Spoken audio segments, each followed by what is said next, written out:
certain rules that one must abide by in order to successfully survive a horror movie.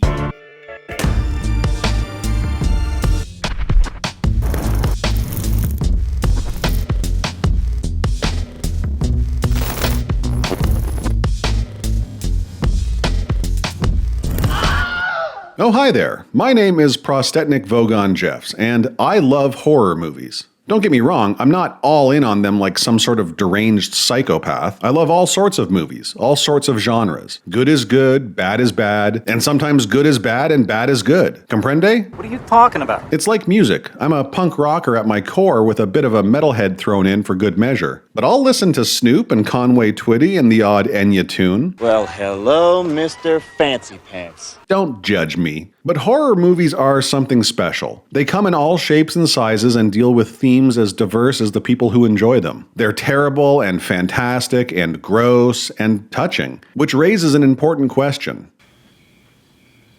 Why? Why do we love horror? And by we, I'm obviously talking about those of us who love it. Not everybody does. We'll talk about that in a bit, but no, not everyone loves horror movies. So when I ask the question, why do we love horror, I'm clearly not talking about we as if it applies to every single person on planet Earth, and you know what? Forget it. You guys know what I'm saying. You get it. You're a smart bunch. I don't need to over-explain everything. When I was younger, I don't know. Don't ask me how old I was. I can't remember exactly how old I was at the time. It was a long time ago. But I remember my family visiting some friends. I'm pretty sure it wasn't extended family. I can't remember everyone who was there, but I have vivid memories of hanging out with a group of older kids, the offspring of whomever my parents were partying with. Hanging out in a living room that I can clearly see in my mind's eye, but I can't associate with any of the homes of my known relatives. This is all beside the point. The scene I'm trying to set is that I was in this place, an unfamiliar place with a bunch of older kids, and my sister, I'm pretty sure she was there too. And we were watching movies. Our parents were sedating us with television and doing their best to ignore the chaos spewing out from our collective adolescence. And at some point, some ethereal moment on a bright and warm summer day, one of those older kids I was hanging out with threw on a movie. A VHS tape. One of these things. If you have no idea what this thing is, well, bless your young heart. The tape was a home release of the 1987 slasher classic, A Nightmare on Elm Street 3, Dream Warriors. I can't remember if I watched the whole movie at the time, but one scene haunted me for years. It continues to haunt me to this very day, to this very moment, right now. Right now.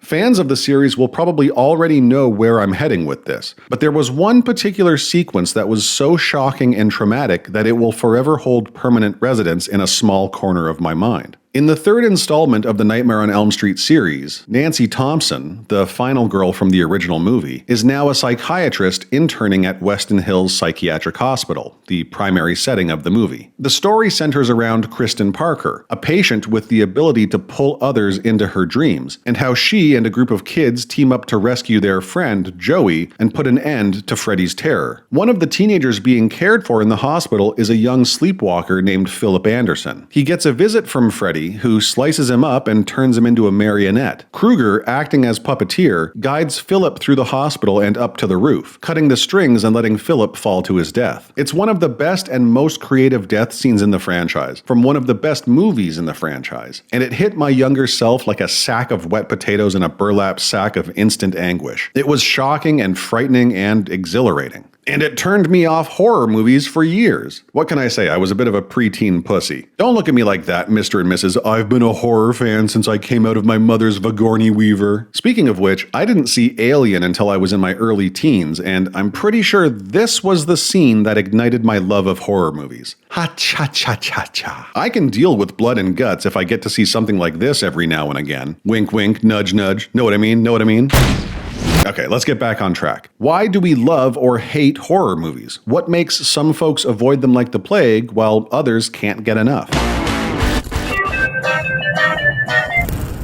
An adrenaline rush, also known as an epinephrine surge, is a rapid release of hormones in the body, usually triggered by potentially dangerous or high-stress situations. It results in symptoms like heavy breathing and increased heart rate, and can jolt us into a state of heightened alertness. It's a vital self-defense mechanism associated with the classic fight or flight response, and enables faster reaction time in critical moments. In most cases, and for fans of horror, it's a positive effect on the system, almost euphoric. But there are negative associations too. I don't believe it. I just don't believe it. Apparently, it can cause stress-induced DNA damage, whatever the hell that is, premature aging, and psychiatric conditions like depression and anxiety. I feel so depressed. Frequent surges can lead to high blood pressure and other health issues. God damn it. For some people, their love or disdain of horror flicks isn't just a matter of taste, but rather a deep-seated psychological reaction. This is the first factor to consider when attempting to understand why some folks love the horror genre and some folks despise it. It is quite literally out of their control. Their body and mind either welcome the experience or reject it as a form of subconscious self-defense. Highly empathetic people tend to enjoy horror movies less because they absorb emotions more than normal. And I mean, what does that say about people who actually enjoy horror movies? I mean, it tells us that they're all psychopaths. Okay, no, we're not talking about the 21st century term that losers use. This isn't a designated safe zone free from bias, conflict, criticism, or quote-unquote threatening ideas. Jesus, stop asking the world to coddle you, you absolute child. No, we aren't talking about that kind of safe space. This safe space is a zone of distance from the actions or events of a particular story. It is the place that every movie, TV show, or book provides to its audience by default. A mental arena in which one can enjoy vicarious experiences and emotions without being placed in physical jeopardy. Like, I have no real interest in being sent into space to fight a horde of xenomorphs. I'm not begging to be hunted relentlessly by an unstoppable juggernaut of machete mayhem. And I'm almost certain that if I came across a knife-wielding talking doll in the middle of the night, I would instantly shit myself and die of a violent heart attack. Some of you nutters might be up for all of that, but the vast majority of people are slightly more risk-averse and keen on self-preservation. Horror movies allow us to glimpse into these kinds of worlds without actually being put in those situations. I mean, the same could be said for pretty much every genre of film or television or fiction or what have you. These are all forms of escapism, convenient vehicles for living out the lives of others. But in ways we never could have imagined. Each medium and genre provides different experiences, but all serve more or less the same purpose. Sensation seeking, idea exploration, terror tourism. It's the same principle whether someone is watching a brutal massacre or a tear-jerking melodrama. At the turn of the 20th century, Sigmund Freud, the father of psychoanalysis, published a book titled The Interpretation of Dreams. In this book, Freud introduced a whole bunch of gobbledygook about dream interpretation and Oedipal complex blah blah blah blah blah blah. His ideas have been debated for well over 100 years, and we sure as shit aren't going to try to defend or debunk any of that stuff here. You won't make any progress until you recognize your dreams for what they are. And what are they? The byproducts of guilt. Psychological scars stemming from moral conflicts and overt sexuality. But I think it's worth pointing out that, within the scope of his theory on dreams, Freud developed the idea of wish fulfillment, or the unconscious desires of an individual that have been repressed by the ego and superego. His belief was that dreams were an unconscious mechanism in aid of resolving repressed internal conflict. For instance, let's say I get into a heated argument with a coworker and they zing me into a deep pit of embarrassment. Help yourself to some shrimp. I brought it up for everybody. The ocean called. They're running out of shrimp. No matter what I say, they just keep pummeling my fragile emotions until a little part of my brain snaps. Well, the jerk store called. They're running out of you. You're their all-time bestseller. I want to reach out and wring their neck, but I can't do it. What with societal norms suppressing my animalistic urge to rip that smug prick's limbs clean off. Instead, I excuse myself with tears running down my face and return home, where I proceed to drink myself into a self-hating stupor and pass out for the next 15 hours. During my slumber, Freud would argue that my dreams help me process the previous day's conflict and cope with the trauma. Well, I had sex with your wife.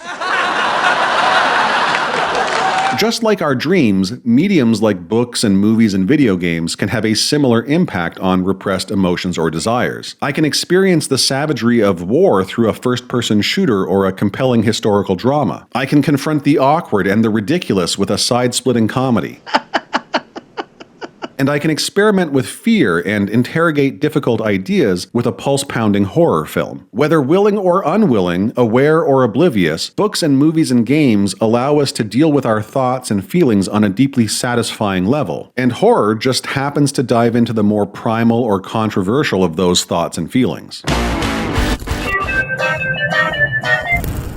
Which brings us to the magic mirror, the reflection of the self. Horror movies allow us to experience fear and shock in a controlled environment. There is a heightened sense of catharsis when a threat is resolved, or a deep and unsettling question when it isn't. Horror movies often explore darker themes than other genres, with topics and situations that are typically avoided or impossible to encounter in everyday life. These vicarious experiences help viewers understand themselves on a deeper level, both consciously and unconsciously. And the unpredictability of horror movies can break through mental defenses like nothing else. The typical pattern recognition of other genres is subverted, allowing viewers to confront and process their fears in an arguably therapeutic way. Ruby! It digs into the taboo nature of our fears: death, madness, trauma. We are thrown into the abyss, but always manage to crawl back out to safety. There's nothing really quite like it. It's not for everyone though. Hell, there are some subgenres of horror that I completely nope out on, like a Jane Austen adaptation. Not interested, thank you very much. Self-mutilation, plotless torture porn, silent German Gothic expressionism. Well, it does sound like a good idea, but no. What am I, in film school? Am I in my early 20s trying to impress my pretentious friends? Get the fuck out of here. Give me a break. We'll be back in a moment.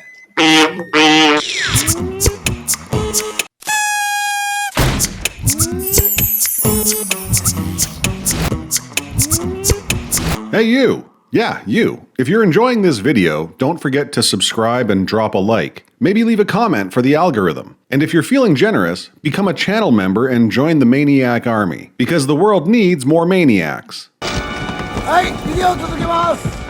In part 2, we're going to take a brief look at the history of cinematic horror, from its rudimentary beginnings at the turn of the 20th century to its self-aware reinvention at the turn of the 21st century. There's a formula to it. A very simple formula! And later in the series, we'll dive into the many faces of horror, the controversy and censorship of the genre, and where it's heading in the future.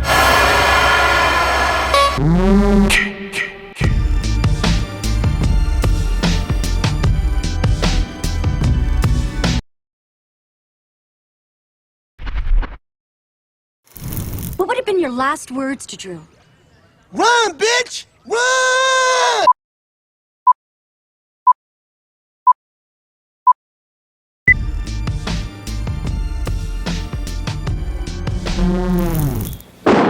I got him. Ah, missed.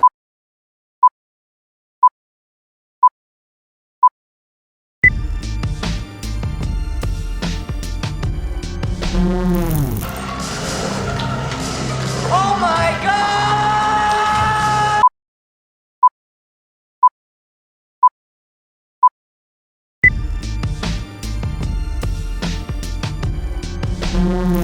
Where are they? I don't talk to dead men.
See you next time. Don't come alone.